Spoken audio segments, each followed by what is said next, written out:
I often wonder if there was one action each of us could take at a small level that would ensure we don't self-destruct in a larger one. Turns out, there is. I can't think of a better form of rebellion against the darkness than to chase matters of the heart, to start being human again. Call me crazy, but this world might just become a better place. Despite a lot of people saying they want to connect with their heart, they don't because they consider it fickle or unreliable.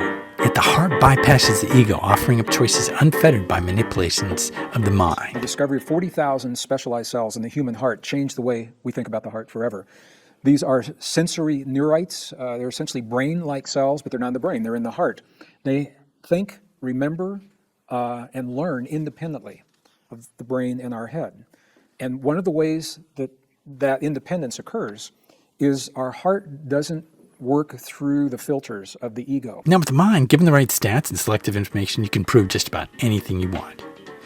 Science has been hijacked and used for whatever agenda is needed. So when it comes down to truth, then, which do you trust, the heart or the mind? Seems like it'd be a really difficult question. It turns out it's possible to align both the heart and the mind. What we were talking about in Missing Links is these two separate organs may be harmonized into a single potent neural network so that we can tap the benefit of both. And when we do that, we harmonize the heart and the brain through the process that I shared in Missing Links, where we create a 0.1 hertz signal between the heart and the brain. We feel the feelings to create that signal. That is the hotline to the subconscious. Well, Gregg Braden is talking about frequencies. There are many other ways of tapping into the heart. One of the more popular is with intuition. In your gut, all right, is it a yes or is it a no? Your heart sort of emotionally is how I translate that for myself.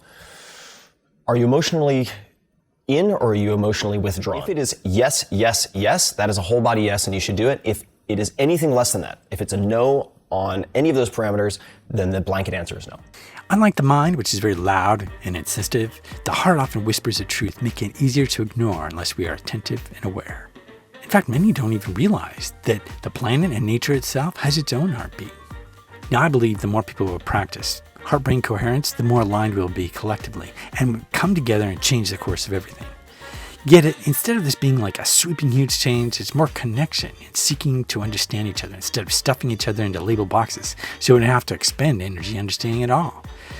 Oh, you voted for Trump? Into that box you go.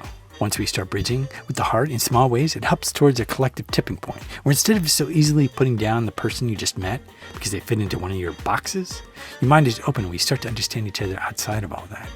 That's when we escape the clutches of control, relying on fear and division at every level.